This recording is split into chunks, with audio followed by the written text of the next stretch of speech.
Story 2. The Man Who Walked Beside My Car. You saw him? He asked, voice low, knowing. I nodded, swallowing hard. My voice caught. Yeah, he was running, beside my car. I don't understand how. He only follows the ones he chooses, the clerk said, his gaze distant, as if recalling something he'd seen years ago. His words sank into me like stones, heavier than anything I could have imagined. I wanted to laugh, to dismiss it as an old, local story, some superstition, but the look in his eyes made my skin crawl. He wasn't joking. I bought a soda I didn't drink and forced myself back to the car, keeping the keys tight in my hand. The road home felt longer, every shadow on the shoulder making my heart leap. I kept glancing into the rear view, half expecting to see that hooded shape silently keeping pace. I thought about the curves, the dips, the places where a person shouldn't be able to move like that. My mind refused to rationalize it. I didn't want to rationalize it. By the time I made it back onto the highway, the sky fully dark and the mountains looming like silent sentinels, I kept expecting him to emerge from some side road or hidden path, stepping perfectly into stride beside me. But the road remained empty. Still, the sense of being watched, of being chosen, clung to me. I drove faster than I should have, tension clawing at my chest, never letting my mind wander. Weeks later, I told a friend about it. Someone who grew up around the mountains. He only nodded slowly. You know the stories, he said, voice barely above a whisper. Some of them, they're real. Some of them only pick the ones they want to follow. I laughed nervously, hoping to shake it off, but the memory had lodged itself in my chest. Every time I drive at night on back roads, every time a figure seems to loom in the shadows, I remember that night. I never saw him again, not to my knowledge, but I can't forget the way his steps matched mine, the way his presence filled the road without making a sound, the way I realized some things aren't meant to be outrun, only endured, the memory of his faceless hood, the silent awareness in the tilt of his head, lingers whenever I'm alone on a dark road, reminding me that the mountains have their watchers, and sometimes you're the one they choose. Even now, years later, if I take that route, I drive with one hand ready on the wheel, one eye flicking to the mirrors, half expecting that same shadow I was driving back from my sister's place that late August evening, hoping to cut through the mountains on the old back roads. It saved time compared to the highway, but I hadn't driven that stretch alone at night in years. The road was narrow, winding, and nearly swallowed by forest on both sides.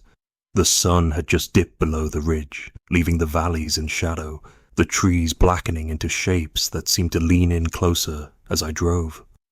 My headlights barely reached more than a few feet, and the air was still, heavy with the smell of wet earth and rotting leaves. About an hour from home, I noticed him.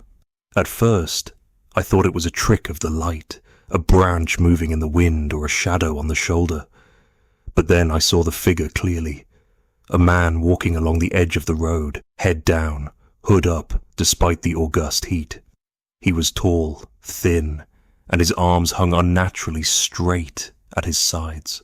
I slowed slightly, figuring I could pass safely, and as I drifted to the left, my headlights glancing off him, I saw his head turn toward me. I didn't see a face, just a dark void under the hood, but the way he moved, the way he tilted his head, felt deliberate, aware. My chest tightened. I pressed the gas a little, thinking if I just drove faster he'd fall behind. He didn't. Instead, his pace increased. It was subtle at first, a quiet matching of speed, then, almost imperceptibly, his steps became faster, more purposeful. I realized I was holding my breath, gripping the wheel so hard my knuckles burned. The road curved sharply, gravel crunched under my tires, but the sound of footsteps kept pace. I dared a glance out the side window. He was running now, but not in the usual way. His feet barely seemed to touch the ground, or at least not the way I'd expect on loose gravel. Each stride was silent, smooth, controlled. Panic slammed into me like a physical blow. I pushed the accelerator further. My heart thundering, stomach twisting. I thought about swerving into the trees, losing him in the darkness, but the roadside was unforgiving. Steep drops, thick brush, roots snagging the tires. I stayed on the road, desperate to get somewhere with lights, somewhere with people. My hands shook as I scanned the dark. Each bend, each shadow seemed alive with the possibility he'd be closer, always closer. Finally, I saw the glow of a small general store up ahead, a single light hanging above the door, flickering in the evening breeze. Relief washed over me. I slammed the brakes, pulling into the gravel lot, and my engine rattled like it might shake apart under the stress. My chest heaved. I forced myself to exhale, slow my shaking hands, and finally looked at the rearview mirror. The road behind me was empty. Nothing, no movement, no figure. My stomach unclenched slightly, but unease coiled tight inside me, refusing to leave. I stepped out of the car, listening. The quiet was unnatural, too complete. The hum of the refrigerator in the store, the occasional drip from the roof, even the sound of my own heartbeat in my ears. It all seemed amplified. I forced myself to look around, half expecting him to emerge from the shadows between the trees, to step silently onto the gravel as if he had never left the road at all. But there was nothing. Inside, the store clerk looked up at me with the kind of casual expression that made me doubt my own eyes. I could barely get the words out. Someone was walking along the road, behind me, running with me. I don't know how. He raised a single eyebrow, leaning on thewed shape to step out of the darkness and walk beside me again. The thought isn't comforting, and I know I'd never really see it coming, but somehow the fear is alive, real, a constant undercurrent I can't shake. I've tried avoiding those roads, taking the highway, driving only in daylight.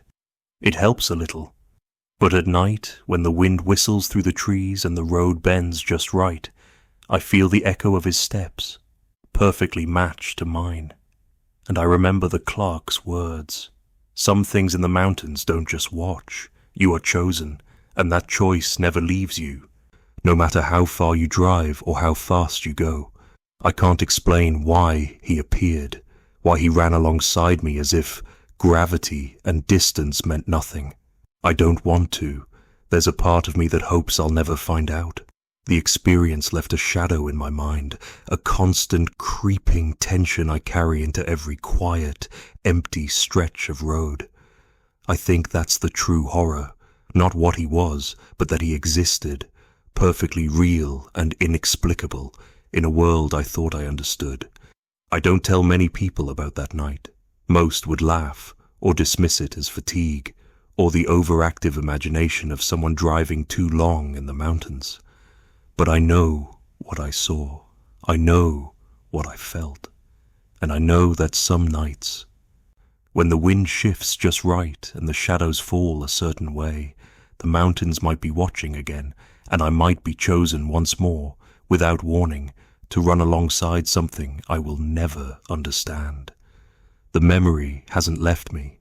It sits in the corners of my mind, quiet, waiting for the next curve, the next darkened shoulder. And sometimes, in the middle of a night drive, I swear I feel the brush of footsteps, perfectly in time, reminding me that the roads aren't empty and the watchers, they remember. Story 3. The Whistler in the Tree Line. I was 19 the first time I stayed alone in the mountains, renting a small weathered cabin tucked off an old logging road. It was supposed to be a simple weekend fishing trip, a break from work and school, a few quiet days to myself. The forest stretched on every side, trees so thick that even in the daylight, The cabin felt like it was swallowed whole by shadow. I liked that isolation at first. It made the air feel heavier, alive in a way the city never was. The first night I was chopping wood for the fire when I heard it, a faint whistling drifting from the tree line beyond the clearing. At first, I told myself it was a bird. Maybe a mockingbird or some other small creature trying to make a tune of its own. But the sound lingered, low, playful, almost deliberate, carrying an echo that seemed too precise to be random. I froze mid-swing, holding the axe, and hummed a little tune under my breath to see if it would stop. The whistling responded almost immediately, mimicking the notes exactly, twisting them into something slower, quieter, almost like it was teasing me.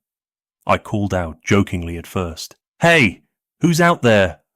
The moment my voice broke the night, the whistling cut off, leaving a cold, hollow silence. I stared into the shadows, the flashlight trembling in my hand, but saw nothing. Just trees moving gently in the night breeze, and the faint glimmer of the stars overhead. I went back to chopping wood, convincing myself it was a coincidence, a trick of echoing sounds in the forest, but the unease stuck with me. The second night, the whistling returned. It didn't start far away this time. It was closer, circling the cabin, as if it knew the layout of the clearing, as if it were moving deliberately in the dark. My flashlight cut swaths of light through the trees, sweeping branches and trunks, but there was nothing visible, nothing solid to grab onto. The whistling followed, mimicking rhythms I hadn't hummed in days, sometimes picking up a melody from a song I'd played on my phone earlier that morning. The sound didn't carry across the forest. It stayed in the shadows, never letting itself be fully seen, always just beyond the edge of the light. I tried reasoning with myself, telling myself that maybe it was some local kid messing with the cabin, an echoing prank. But there was a carefulness to it that felt deliberate, intelligent, patient. I stayed by the fire that night, refusing to wander outside, listening as the notes danced around the perimeter of the cabin, moving in arcs that no human could navigate without being caught in the light. The whistling eventually faded, slipping back into the dense darkness, leaving the clearing empty except for the smell of damp earth and the faint smoke from the fire. On the third night, the tension had settled into my muscles. Every snap of a twig, every rustle of leaves made my stomach tighten. I stayed inside most of the evening reading by flashlight, but the whistling came again, closer than ever. It didn't circle now. It moved deliberately along the edge of the clearing, stopping and starting in rhythms that echoed my own footsteps as I moved from the door to the window. I shone the flashlight into the blackness beyond the cabin, catching the occasional glint of moonlight on something, a shape that could have been a branch or maybe something else. I couldn't tell. Sleep didn't come easy. I woke often to the sound of leaves crunching or a faint tap against the roof, small, irregular, like someone or something was testing the cabin's boundaries.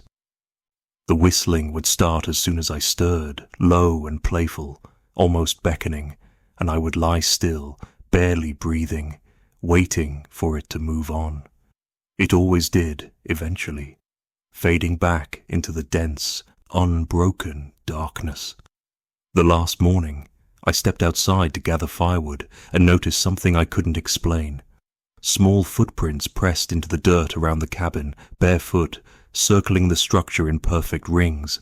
They were tiny, delicate, almost childlike, but the spacing was too deliberate, too precise, the way someone had mapped the circumference carefully. I followed them around the cabin, turning slowly, heart hammering. Each ring overlapped the last, forming a pattern that made my stomach twist in unease. The prints ended abruptly at the forest's edge, as if the walker had vanished into the trees without leaving a trace. I packed quickly that morning, uneasily aware of every sound, the wind shifting through the branches, birds cawing in distant treetops, the soft scuff of fallen leaves. The cabin had felt like a safe place for 3 nights, but now it seemed fragile, exposed, as if the forest itself had been waiting for me to notice the truth. I had never been alone. Even leaving, I felt eyes in the tree line, a gaze I couldn't see but could feel. Years later, I still think about that weekend. Every time I drive through isolated mountains, I remember the whistling, the small footprints, the way the sound lingered just out of reach of the flashlight. I've told a few people, friends who laugh and shake their heads, call it imagination or some local legend my mind filled in. But I know what I heard. I know what I felt.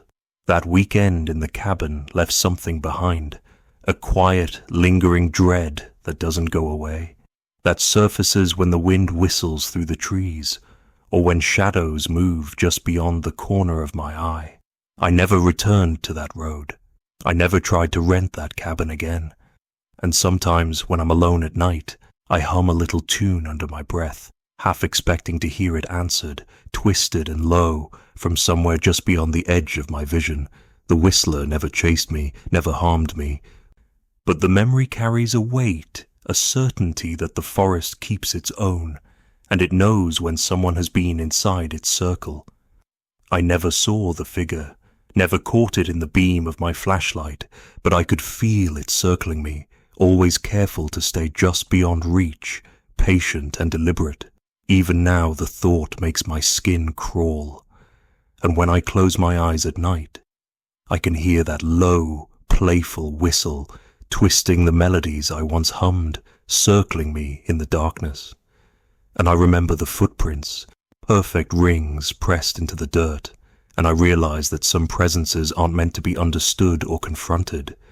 They just exist, mocking you, reminding you that the forest is not empty, and that in those shadows something waits. Always listening, always close enough to follow, silent and deliberate, leaving no trace but the echo of its song. Story 4. The Disappearing Gas Station Stranger. I was driving back from visiting family, half asleep and gripping the steering wheel a little too tightly, when I saw the sign for the gas station. It was one of those lone stops that seem to sprout up in the middle of nowhere, the kind you only notice if you're desperate for coffee or the bathroom. My eyelids felt heavy, my vision blurry at the edges, and the thought of stretching my legs for 5 minutes sounded better than continuing the long stretch of dark interstate ahead. As I pulled into the cracked, dimly lit lot, my headlights swept over the place. It looked like it hadn't been touched in years, faded paint, peeling signs, and a single pump standing crooked near the edge of the asphalt. That's when I noticed him. A man leaning casually by the front door, wearing a faded baseball cap pulled low, head tilted in my direction. He didn't move, didn't speak, but there was a grin on his face, small and tight, that somehow didn't reach his eyes. My stomach tightened, a small knot of unease forming as I cut the engine and stepped out of the car. I told myself I was imagining things, that maybe he was just a local waiting for someone or an employee taking a smoke break, but there was something about the way he watched me, utterly still and yet alive, that felt wrong. I walked inside, forcing my voice to sound casual when I ordered coffee and paid for a snack. When I glanced back through the window, he was gone. Just gone. The door behind him hadn't swung, there was no sound of tires or footsteps, and the lot remained empty except for my car and the flickering streetlight. I laughed nervously, telling myself I'd been driving too long, my brain filling in shapes in the dark. But as I turned back to the clerk, a woman in her 40s with tired eyes and a pinched expression, I felt compelled to ask quietly, "There was a man outside, wasn't there?" Her face went pale in an instant. She set down the register like it burned her fingers. "Who?" she asked, voice trembling. I hesitated, describing him carefully. Faded cap, thin frame, the smile that didn't reach his eyes. Her hands gripped the counter, knuckles white. She took a slow, shuddering breath and whispered, "That man. He's been gone 20 years, found in the woods, tied to a tree, right around here. I blinked, laughing nervously, trying to shake it off as an old story, some local legend she must repeat to every sleepy traveler. I left the store, my steps quick, heart beating faster than I expected for a 15-minute pit stop. The lot seemed heavier now, as if the night itself had pressed closer, and I couldn't help glancing over my shoulder at the trees beyond the asphalt where shadows pooled in uneven shapes. The road ahead was quiet, empty. I told myself I'd put it out of my mind, that the combination of exhaustion and the isolation of the interstate had conjured an image from somewhere deep in my memory. But hours later, while winding through the mountains under the cover of darkness, the memory came back sharply. The headlights of my car swept across the guardrail at a sharp curve, and I froze. There he was, standing perfectly still, facing me, the cap low, the grin taut, but empty. My pulse hammered, my stomach turned. I braked hard, the tires crunching against the gravelly shoulder, heart slamming so hard I thought it might burst through my chest. I rubbed my eyes, blinked, trying to convince myself I was seeing things. Maybe the fatigue had created a trick of the light, or maybe it was a shadow cast strangely across the trees. But no, it was him. The same thin figure, the same pale grin that didn't reach his eyes. My hands shook on the wheel as I slowly passed him, keeping my gaze forward but stealing glances from the corner of my eye. When I turned again, even seconds later, he was gone, as if the earth had swallowed him whole. Sleep never came that night, not fully. Every rustle of leaves, every flicker of shadow made my stomach tighten. I kept imagining his grin, waiting just beyond the edge of the headlights, waiting in the darkness between trees or under the guardrails. The feeling was heavier than fear. It was a certainty that someone or something had taken notice of me. And that notice hadn't ended with the sighting at the gas station. Days later, I told a friend about it, someone who had grown up in the area, expecting at most a knowing chuckle. Instead, his expression turned serious. "You saw him?" he asked, voice low. I nodded, trying to laugh it off. He shook his head slowly. Most people never see him twice. But the ones he notices, he doesn't leave alone. You saw him for a reason. I left it there, though his words gnawed at me. Weeks passed, and I avoided driving that stretch of the interstate at night, but the memory never faded. Every time I passed an empty guardrail, every time I drove past a lone tree silhouetted against the sky, I expected to see that same figure standing silently, watching, waiting. It was as if the world itself remembered that night, and the mountains and trees had taken my presence into account in some quiet, deliberate way. I don't know if he was alive, if he had walked from the past into the present, or if it was some local madness I had stumbled into. I don't want to know. What I do know is that the encounter changed the way I see empty roads, gas stations at night, even the patterns of shadows under a streetlight. That solitary smile, frozen and unwelcoming, remains in the corners of my vision whenever I'm alone, reminding me that there are places and presences in the world that don't follow the rules we understand. Even now, years later, I can't drive past that stretch of road without gripping the wheel a little tighter, checking the rear view, scanning the tree line where the forest swallows everything beyond reach. I know, somewhere in the dark, the stranger could be there again, and I wouldn't be able to prepare for him. The memory isn't just a story. I feel it in my bones, a quiet dread that lingers under the surface, waiting for the next driver foolish enough to stop at that gas station in the middle of nowhere, for the next person to catch his eyes and feel the emptiness behind that thin, smiling face. I tell myself I'll never see him again, that the odds are impossibly small, but the mountains have long memories, and so do the woods, and sometimes, In the quiet hum of tires on asphalt, I swear I can feel him watching, still, waiting, as if the past and present meet along the roadside, where no one can see but the one he chooses to notice. The memory has never left me. It never will. Story 5. The Footsteps on the Switchback Road. I was driving home late one October night, winding through the mountain switchbacks on the back roads when my car gave out. The engine coughed, sputtered, and died just as I rounded a sharp curve, the headlights barely cutting through the darkness. My phone had no signal, which was typical for this stretch of the Appalachians, and I realized I was alone on a narrow, twisting road with nothing but trees and cliffs pressing in on either side. The nearest town was miles back, and the next house could have been just as far ahead. I got out, hood up, and tried to push the car to a slightly wider spot along the shoulder. The gravel crunched under my feet, and the night air smelled damp and earthy. I considered sitting in the car until morning, but the isolation made me uneasy. The forest around me seemed impossibly quiet, too quiet, as if the world had paused and was watching. After a few moments, I decided to walk. I would try to reach a patch where the road leveled out enough that maybe a passing vehicle could see me. I kept to the shoulder, eyes straining in the dim light of the moon, the guardrail scraping against my fingertips as I moved along. Then I heard it. Footsteps behind me, slow, deliberate, measured. My stomach clenched. I stopped, holding my breath. The sound stopped too. I waited, straining my ears, but there was only the whisper of the wind through the trees, the occasional rustle of leaves. I turned sharply.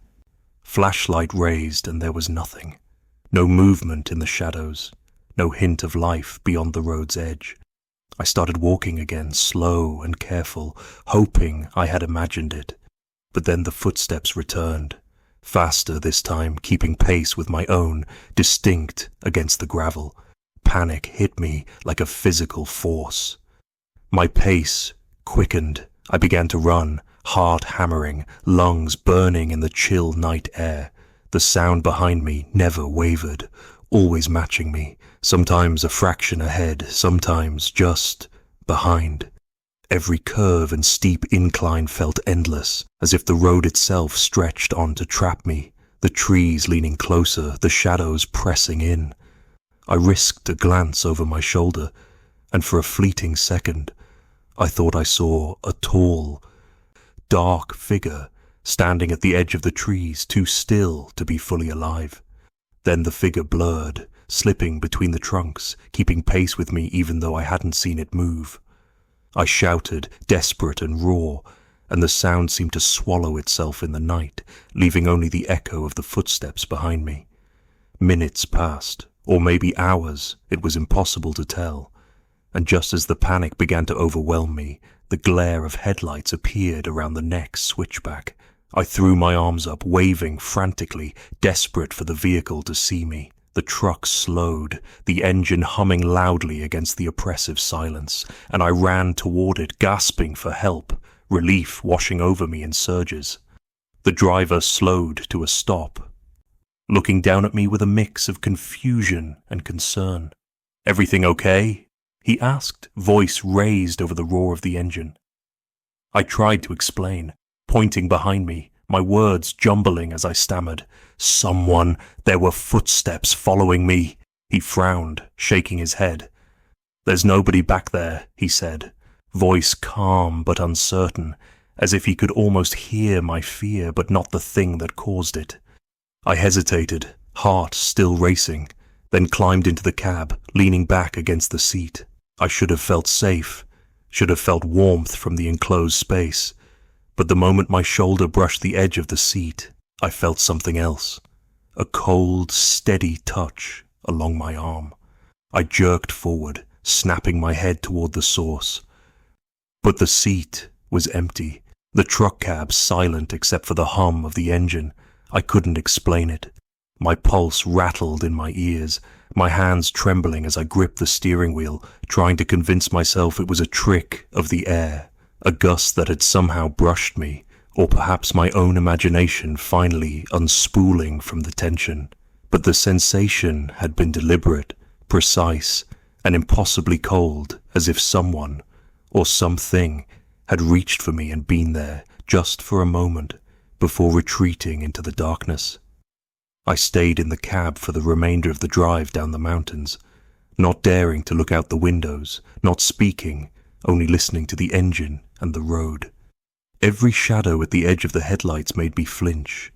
Every whisper of wind through the trees made me shiver. I didn't know if the thing had followed me into the cab, or if it had simply marked its presence along the switchbacks. A memory left in the dark to linger with me forever. By the time we reached a wider road and the lights of town appeared, I still couldn't shake the feeling. The chill along my shoulder hadn't left entirely. It had seeped into my bones, a reminder that what had walked behind me had not been constrained by distance or visibility. I thanked the driver in a trembling voice and left quickly, the sensation of being watched trailing me even into the bright streets and bustling houses. Even now, years later, I avoid that road after dark. I take the highway instead, longer but predictable, hoping to outrun the memory. Yet sometimes, in a quiet stretch of night, when I'm alone and the tires hum against asphalt, I feel a brush of cold, deliberate pressure on my arm, as if someone is pacing me, invisible, patient, waiting just behind the edges of sight. I've told friends, tried to laugh it off, to rationalize the experience as exhaustion, the mind inventing threats in the pitch-black forest. They smile, nod, but I know what I heard, what I felt, the sound of footsteps in perfect rhythm with mine, the cold touch on my shoulder, the way the road seemed endless until the headlights appeared. They were real, and they are still there, somewhere in the mountains, waiting for another night. Another traveler who ventures too far into the dark, marking the path with their invisible presence. Even now when I drive alone, I can't help glancing at the shoulder, imagining the slow, deliberate steps echoing against the gravel, matching mine exactly, just out of reach.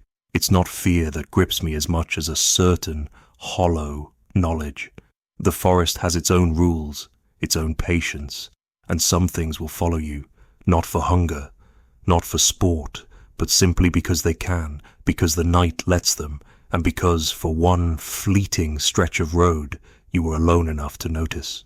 Story 6. The Face in the Passenger Seat. I had just finished a late shift at the diner, the kind that stretched past midnight and left you hollow and buzzing with exhaustion. The parking lot was empty except for my old sedan, the fluorescent lights flickering above in weak, irregular pulses. I climbed in, letting the doors click shut behind me, and sank into the seat with a heavy sigh. The night outside was still, thick, and black, the kind of darkness that presses close, making the lot feel smaller than it was, almost suffocating. I started the engine, and the hum of the car seemed unnaturally loud in the quiet, each vibration through the seat and steering wheel echoing in my chest. I shifted my gaze to the rearview mirror, and something made my stomach tighten. At first I thought it was a trick of the dim light or my own tired eyes, but there she was. Someone, or something, sat in the passenger seat, pale and still, eyes wide and fixed on me, her lips curved in a faint smile, subtle, almost polite, but wrong in a way that set every nerve on edge. The headlights spilled out onto the empty lot beyond the glass, illuminating cracked asphalt and faded striping, nothing else. There was no one there. I blinked, thinking maybe I had imagined it, tiredness and darkness conspiring to make shadows dance. But when I glanced back, her face remained, pressed faintly into the reflection, unnervingly clear. I spun around, heart hammering, scanning the passenger side. The seat was empty. No one. The lot was empty. My hands shook as I locked the doors, started the engine, and tried to tell myself it was just fatigue, an illusion of light and shadow. I drove off slowly, the tires crunching over loose gravel, the streetlights above flickering as I entered the main road. My pulse refused to slow, muscles taut and primed, every instinct screaming at me to keep moving, to not let her presence linger in the back of my mind. Half an hour later, the unease returned in full force. I glanced in the rear view again, just a brief check, and froze. There she was again, closer now, leaning toward me. Her lips moved, silent, forming words I could not hear. My pulse spiked. Every fibre of my body screaming that something was wrong, that this was not a dream or fatigue. I gripped the steering wheel tightly, tried to focus on the road, on the faint glow of streetlights, anything tangible to keep myself grounded. But no matter where I looked, the reflection remained. Her wide eyes fixed on me, her faint, impossible smile just inches away from the passenger seat. I kept driving, swallowing panic, refusing to turn my head, only stealing glimpses in the corner of my vision. The city lights, the familiar road markings, nothing helped. She was always there, haunting the reflection, leaning closer with those lips moving silently, and I could feel it, a cold pressure, a presence that felt almost physical. Brushing against my awareness like a finger tracing down my spine, I considered pulling over, leaving the car, anything to break the cycle, but the roads were empty. The night stretched endlessly in front of me, and the thought of stepping outside brought a visceral, suffocating dread. I tried talking aloud, my own voice sounding strange in the quiet of the car. "I don't see you. You're not here," I muttered over and over, hoping that somehow my words could sever her tether to the seat beside me. The headlights caught glimpses of ordinary things, the cracked pavement, a chain-link fence, a pile of discarded tires, but her reflection persisted, unnervingly still and close, each blink revealing her eyes following my every move. I caught myself holding my breath, counting each shadow and curve in the road as if my survival depended on precise observation. Minutes dragged into what felt like hours. I passed familiar landmarks, small roadside diners closed for the night, empty parking lots, the glow of distant gas stations, every reflective surface, every darkened window risked revealing her again. I couldn't trust the mirror, couldn't trust my own eyes. The car felt like a cage, and the road like a trap, stretching longer with every mile. I considered calling someone, anyone, but the thought of explaining what I saw made my stomach twist.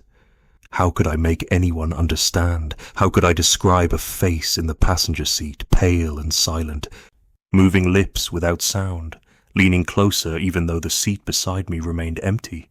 Eventually, exhaustion pushed me past panic.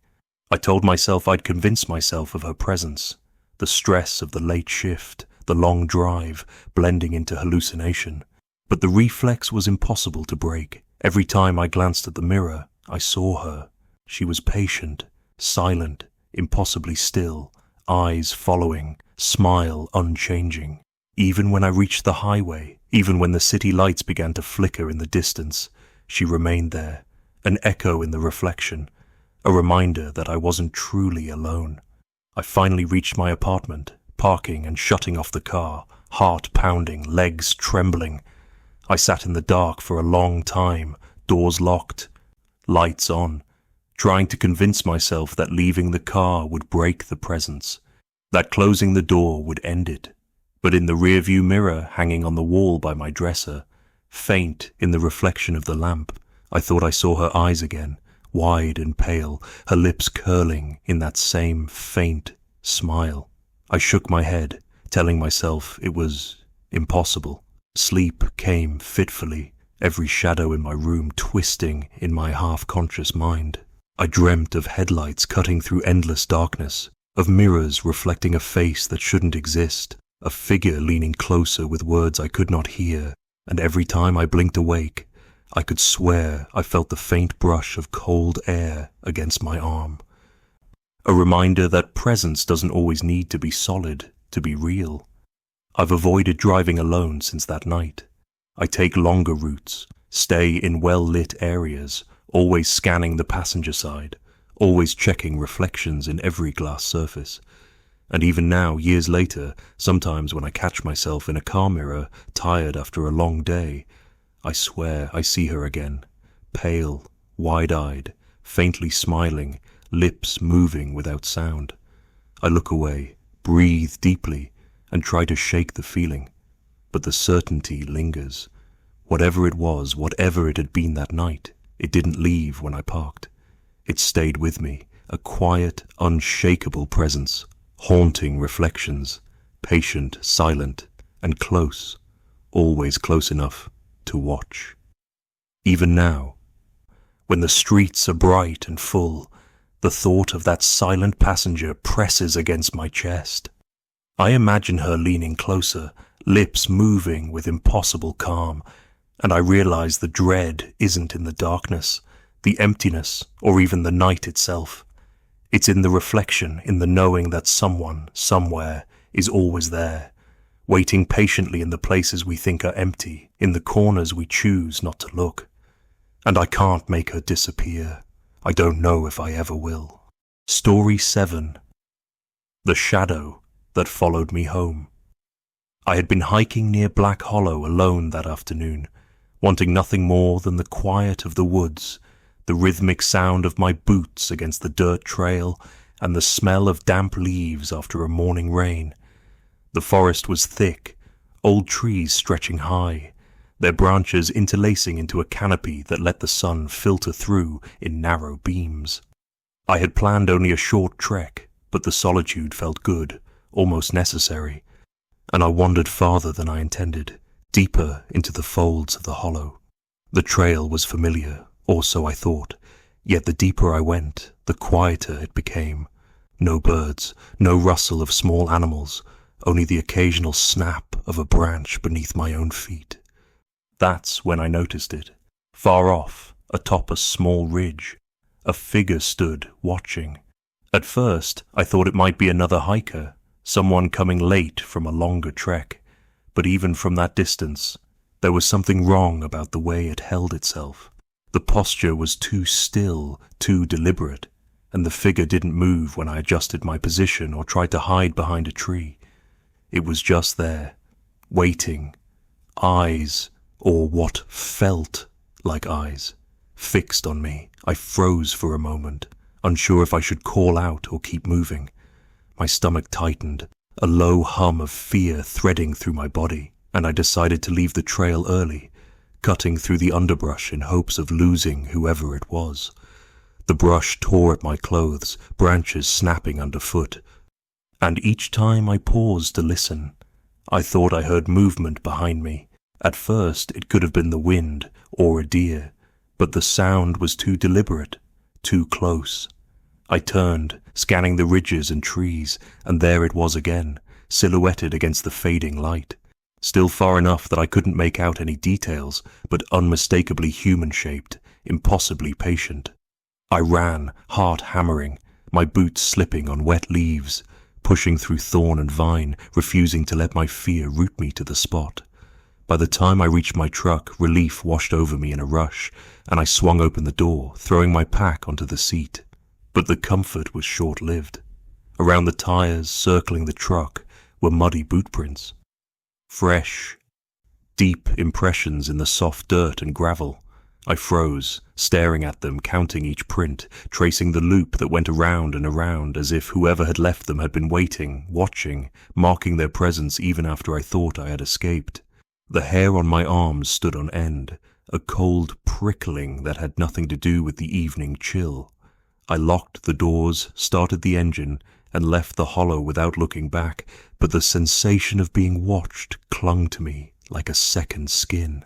That night, at home, I tried to convince myself it had ended, that the boots had been an illusion, a trick of the fading light or a clever animal imprint misread in my exhausted state. I sat in the living room, coffee in hand, the hum of the heater filling the otherwise silent house. Outside, the woods beyond my window were dense, black shapes blending into each other, and for a long time I stared, trying to shake the unease. Then I saw it, the silhouette barely discernible against the shadows at the edge of the tree line, standing perfectly still. My heart jumped into my throat.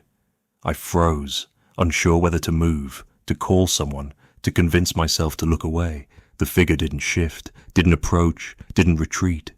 It simply remained, patient and watching, unblinking, as if it had always been there and would always be.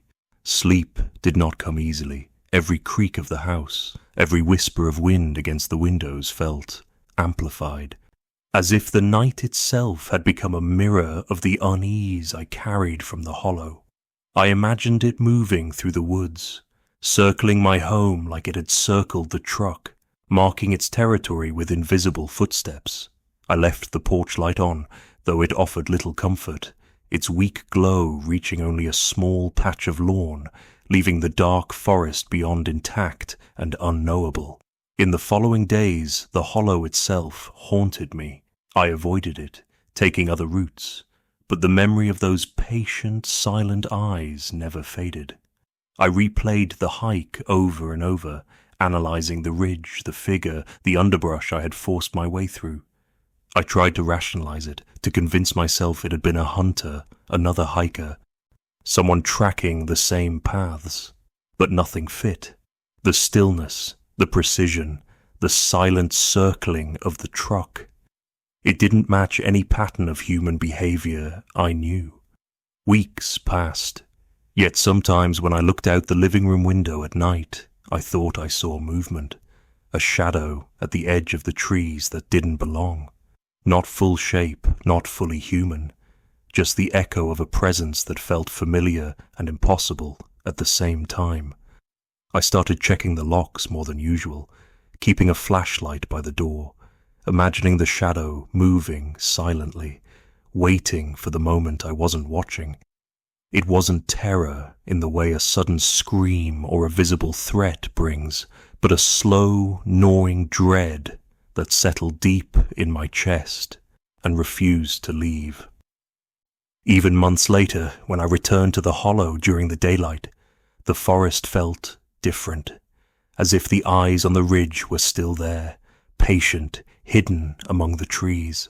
The trail seemed narrower, the shadows denser, and the wind through the leaves carried a whisper that I couldn't identify, like the exhale of something just out of reach. I couldn't shake the certainty that someone or something had chosen to follow me, had marked me as a witness to its presence, and that marking didn't end at the edge of the hollow. I began to notice it in other places too, the lingering sensation of being watched, the subtle feeling that a shape mirrored my movements in the corner of my vision. I would catch a glimpse of a figure when I thought I was alone, just a hint of a shadow among trees or behind a fence, and my pulse would spike instantly. The hollow had become a memory that reached into the present, a tether to an experience I could not explain and could not escape. There was no closure, no confrontation, no revelation, only the awareness that the world contains spaces that do not follow the rules of perception or expectation. Black Hollow and the ridge above it had left me with a lingering dread that I could not shake, a quiet understanding that some presences do not reveal themselves fully, do not seek interaction, only observation. The truck, the circle of boot prints, the silhouette at the edge of the woods, they were all reminders that I had been seen, tracked, noted in ways I could not undo. I rarely speak of it. Most people would laugh or dismiss it as paranoia, fatigue, or a trick of the light, but I remember every detail, the ridge, the silent figure, the circling prints, the patient shadow beyond my window, and the knowledge that it could return, waiting quietly, patiently, at the edge of my vision. The memory does not fade, and neither does the unease it brought, a reminder that some things in the Appalachians watch and wait long after the human eye has left the scene. Story 8. The Woman Who Knew My Name. I had been driving through the mountains all night, the kind of long, dark stretch that swallows you up, Mile after mile of winding roads lined by trees that seem impossibly old and too close together. The fog was thick, curling along the ridges and spilling into the valleys, turning the headlights into pale, trembling beams. I was tired, halfway to the next town, and the rest stop ahead felt like a lifeline. The digital clock on the dashboard read just before dawn. I parked in the empty lot, the engine ticking as it cooled, and stepped out, hoping the cold morning air would wake me. The mist was everywhere, swirling low along the asphalt, hiding the edges of the lot and the forest beyond. My boots crunched softly against the damp gravel as I stretched, trying to shake the stiffness from hours behind the wheel. That's when I saw her. She emerged from the fog, wet hair plastered to her face, clothes torn as though she had been crawling through the underbrush. The first thing that hit me was her eyes, sharp, impossibly aware, fixed on me as if she had been waiting. Then I heard it, my name, spoken in full, precise, my first and last name, with an ease that made my stomach turn over. I froze. I scanned the lot and the fog, trying to convince myself it was a trick of the mist or a name someone else had shouted, but no one else was there. I'd never seen her before in my life. Yet she smiled faintly. That same unreadable expression that made my skin crawl, and said something that sliced through the cold morning air. You shouldn't have come back. Then she vanished, swallowed whole by the swirling fog. I spun in a circle, heart hammering, calling her name, but the only sound was the faint whistle of wind through the trees and the steady hum of my cooling engine. I got back into my car as quickly as I could, locked the doors, and drove off without hesitation, tires skimming wet asphalt, eyes darting to every shadow at the edges of the road. The mountains stretched on, still quiet, still fog-laden, and the rational part of my mind told me it was a dream, a hallucination born of exhaustion. But even with that logic, the memory of her voice calling my full name refused to fade. It had a weight to it, an intimacy that made the world feel smaller, as if she had known me all along. When I finally reached home a few days later, the mountains behind me and the fog dissipated by the rising sun, I tried to put the encounter out of my mind. I slept fitfully that night, tossing and turning, haunted by the sense of being watched. But in the middle of the night, I awoke to a cold, earthy scent filling my bedroom. My heart thudded against my ribs as I sat up and saw the footprints, muddy, wet prints leading from the front door straight to the foot of my bed. I traced them slowly with my eyes, counting the steps, the spacing, the way the prints seemed deliberate, careful, like someone had measured their path. My breath caught in my throat. I checked the locks, every door, every window. Everything was secure, untouched. The prints stopped at my bed as though the person, or something, had paused to watch me sleep. I couldn't make sense of it. The fear was not loud or explosive. It was quiet, patient, a cold weight pressing against my chest.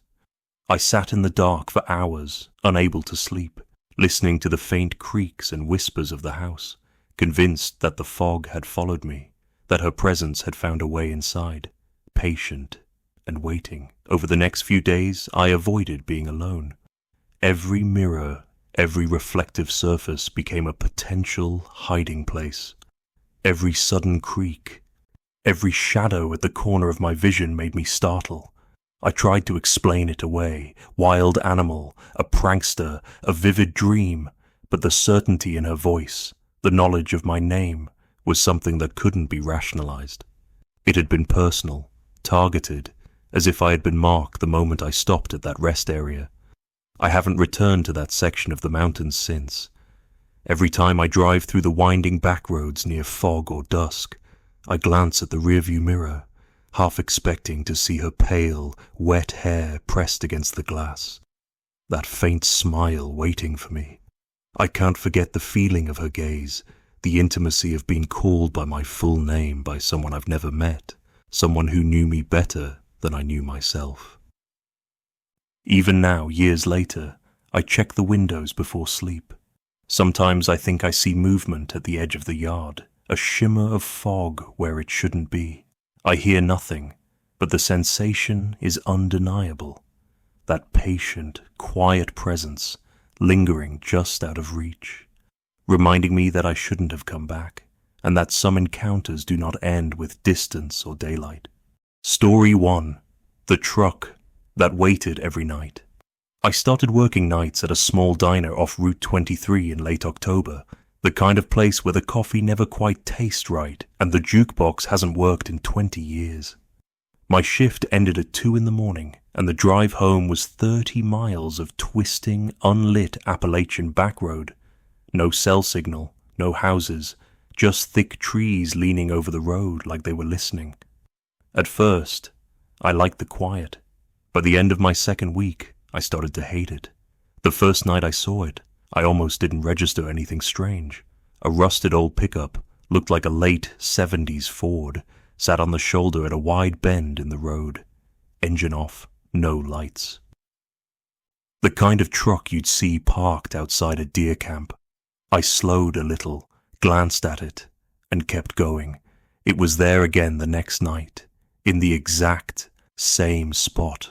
I remember thinking it was odd, but maybe some hunter left it there, or someone lived nearby, though I didn't recall any driveway in that stretch.